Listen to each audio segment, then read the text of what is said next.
শুধুমাত্র ঋণের প্রমাণ মুছে ফেলতে একটি চুরির ঘটনা কিভাবে জোড়া হত্যাকাণ্ডে রূপ নিতে পারে, চট্টগ্রামের আনোয়ারা হত্যাকাণ্ড তারই এক ভয়াবহ দৃষ্টান্ত।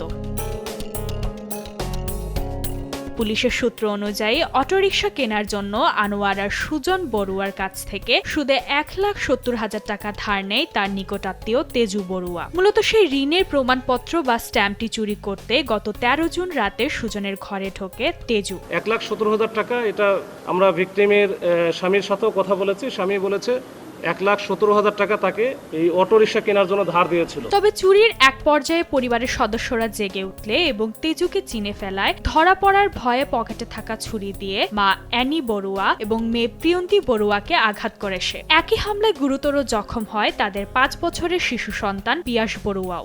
যে টাকাটা যেন না দেওয়া লাগে সেই জন্য তার কাছে যে স্ট্যাম্প আছে এই স্ট্যাম্পটা সে নিয়ে আসবে, কিন্তু স্ট্যাম্প নিতে গিয়েই আসলে যখন সে চিৎকার করে এর মধ্যে সে যেহেতু চাকুটা নিয়ে গেছিল সাথে, সে যদিও বলতেছে আমার মেরে ফেলার উদ্দেশ্য ছিল না, ভয় দেখানোর উদ্দেশ্য ছিল, কিন্তু এর মধ্যে ঘটনাটা ঘটে ফেলে। এখন মেয়েটা আসে, মেয়েটাকেও একইভাবে চাকু মারে।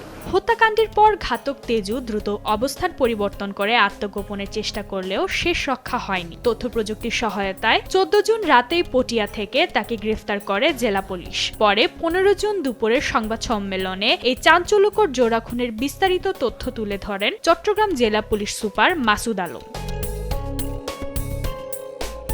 আনোয়ারার এই নৃশংসতার রেশ কাটতে না কাটতেই চট্টগ্রামের রাউজানের সামনে এসেছে পেশাদার অপরাধ চক্রের একটি ভয়াবহ চিত্র, যেখানে প্রকাশ্য দিবালোকে একদল যুবক নেতাকে ফিল্মি কায়দায় গুলি করার সিসিটিভি ফুটেজ এখন পুলিশের হাতে।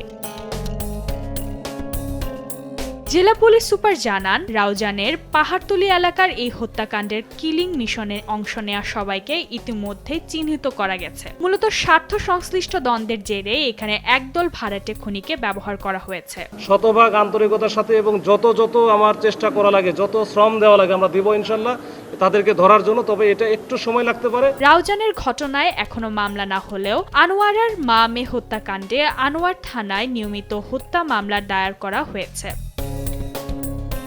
নিউজ ডেস্ক, দেশ টিভি।